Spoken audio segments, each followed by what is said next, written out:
Hello everyone, welcome back to my YouTube channel. It's another online tutorial where I'll be learning how to make this crisscross design which is attached to the round band turban cap. For this tutorial, the materials used include scuba fabric, foam which we'll be using to pad the fabric to give us the design, matching color of thread and needle, scissors, measuring tape, and then for embellishment, your accessories and your gum, but this is optional. Please, if you are new to our channel and you are yet to subscribe, kindly do so by clicking on the subscription button and also on the bell icon to enable you get notified whenever we upload new tutorials. And to all our old subscribers, thank you so much for subscribing and thank you so much for watching. The design we are working on for this tutorial is divided into two parts. First, we have the turban cap which has the turban base, the band and the base, and secondly we have the crisscross design which is also padded using foam. Now, in place of foam, you can use any other fabric of your choice. You can decide to pad it using your fiber or your scuba fabric. There is also another option of using your wadding or padded, or you can also decide to make the design without having it padded. It's optional and depends on whatever design you are working on. Now, starting with the turban cap, for the band, I have the band cut out already, and the measurement for the band is 4.5 inches for the width and 23 inches for the length. 4.5 inches by 23 inches will be for the band. Now, coming over to the base, I also have my fabric cut out before now, and I'll be using 23 inches for the width by 23 inches for the length, which is the head circumference, by 14 inches for the width, 23 by 14 inches. Now, please always endeavor that while cutting your fabric, always ensure that the stretchy parts of the fabric is where you have your head circumference, which is the length. So the length of the head circumference should be cut across the stretchy part of the fabric, 23 by 14 inches. Okay, now starting with the band, I'm going to get my base and I'll placing it on my fabric, on my working table. Then I will get the band. I'm going to be folding the band into two.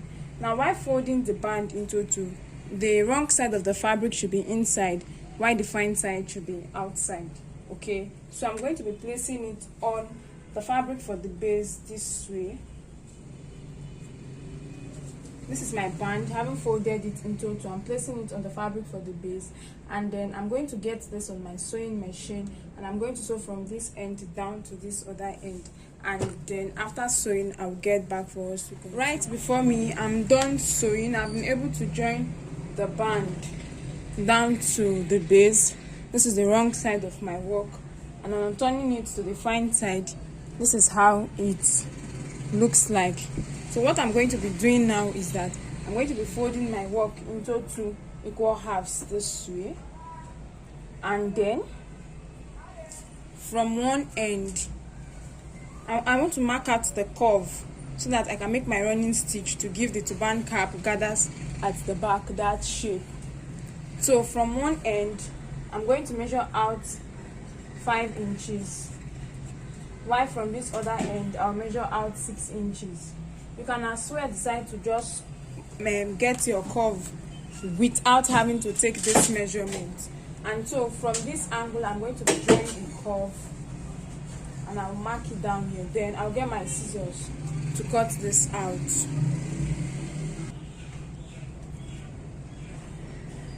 So as soon as that is done, this is how I get my turban cap to be, and I'm going to go ahead to place this on my sewing machine, and I'm going to start sewing from the band, also from the band all the way down to this end, in order to join it together to form my cap. Right here I have my turban cap already sewn. You can see how neat it is. I went ahead to trim off the rough edges. What I'm going to continue with is the running stitch, and my running stitch comes immediately after the band. So I'll get my needle and thread, pass it in and out until I get to this end in order to form the pleats or gathers at the back of the cap.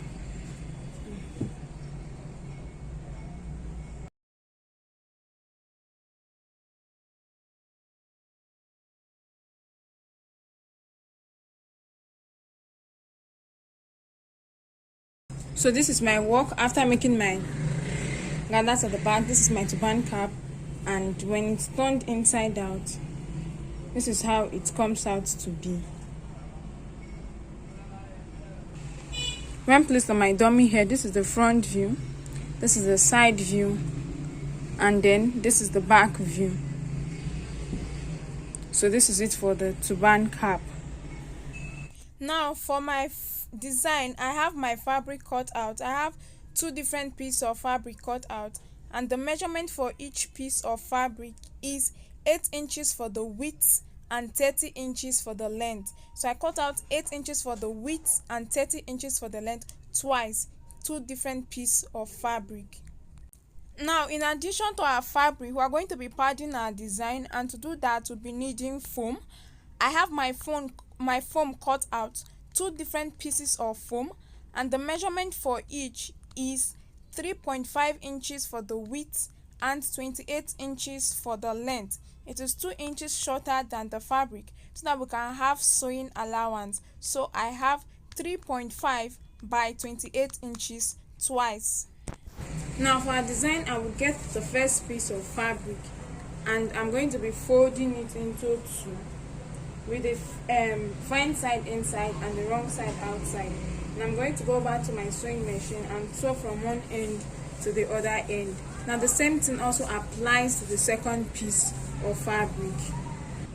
Now I have 1 piece of fabric here and I'm done sewing it. So after sewing, it will look this way, and then we'll go ahead to turn the fabric inside out. And then I'm done turning my fabric inside out. I have the sewn part at the middle, and this is the wrong side, while this other part is going to be the fine side. Now I'm going to place it this way, and I'm going to get the foam fabric which we cut out earlier. Now whatever I'm doing for this set of fabric is the same thing that applies to the other set of fabric. Now I have my foam here, and we're going to have to pass this foam inside this fabric. Now it is very possible for you to pass your foam inside your fabric, but it requires you to be very careful and to have a lot of patience. If you pass it in a hurry, the foam fabric is going to cut, and it's not be enough to work on your design. So the trick is you have to ensure that your foam is folded into 2 throughout the entire process when you will be passing the foam inside the fabric. So it should be folded into 2 so that the fabric can pass, that is, the foam can be pass inside the fabric easily. So this is it. And if I want to adjust the fabric down, I also have to ensure that it is folded in 2, and I'll gradually adjust it down. See the way it is. It should keep being folded in 2. So I've brought it down, and to continue, I'll fold the fabric into 2 again and start adjusting from the top. So this is what I'll keep doing until I get to the end of the fabric. And as soon as the foam is out, I'll adjust my fabric and then get back. Always remember that your fabric, that is the foam inside the fabric, should be folded in 2 so that it will be easy for you to pass the fabric. So this is it, folded in 2, and then to adjust this down, I'll go ahead to fold it in 2 again, and gradually I'll keep adjusting it. Now you can get someone to help you hold it so that it will be quite much more easier. So right here I have my fabric. This is the first piece of fabric, and this is the second piece of fabric, and as you can see, the sewn parts at the middle, and I have my foam fabric inside. So this is it. This is my foam inside. And now if you observe carefully, you find out that the foam did not get to the edge. Okay, there's a 1 inch allowance here for sewing, so there is a 1 inch space here. The same thing applies to this other end. The foam did not get to the end of the fabric. Okay, this is where it stopped. There's 1 inch allowance for sewing. So that is it. The same thing applies to the second fabric. Now to form our crisscross design, I'm going to place the first fabric this way with the wrong side facing me, and I'll get the second design and place it on it with, that is, wrong side facing wrong side this way, and then I'll bring this end here and take the other end down. So this is how it is, and then this is what I get. This is the Criss-cross Design itself. So as it is this way, I'm going to place one end on each other, these two ends together, and get the second end and place on it. And I'm going to go ahead to stitch this down, and then I'll get so I have this part stitched down, and I also have this part stitched down, and this is how my design is. So what I'm going to be doing is I'm going to get my turban cap, and we are going to be adding this on our turban cap. Now to do that, I have to place this end at the end of my turban cap and stitch it down. Now the essence of leaving that allowance is to make stitching it down easy. Then I'll get the other end also and also stitch it down on my turban cap at the end. So this is how it's going to be done. It is this way. This is how my design is. I'm going to get this end and I'll be placing one end. So this is how it is. I'll be placing one end or the other this way.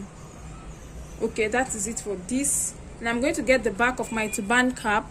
Then I had to open this part up for this to tack this down, and I'm going to place it inside. Tacking is going to be much more easier since the foam did not get up to the end. So this is it, and I'm going to flip it over to the back, and I'm going to place it on my sewing machine this way, and I'm going to stitch this down. So this is it. I was able to place this on my sewing machine, and I've stitched this part close. Okay, you can see that I left the allowance open, the edge that will take this fabric, but I've already made my running stitch to the other end, the way we work for our turban cap. So this is how my design is.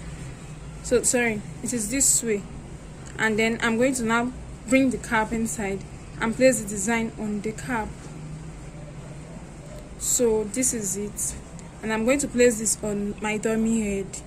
So this is my work after placing it on my turban cap, and then you can go ahead to make all necessary adjustments. As it is not tacked down to the turban cap, but if you want, you can tack it down. That is, tack down this side to the cap, or better still, make use of gum, tack down this side down to the cap. But then this is how it is, and then this is the back view.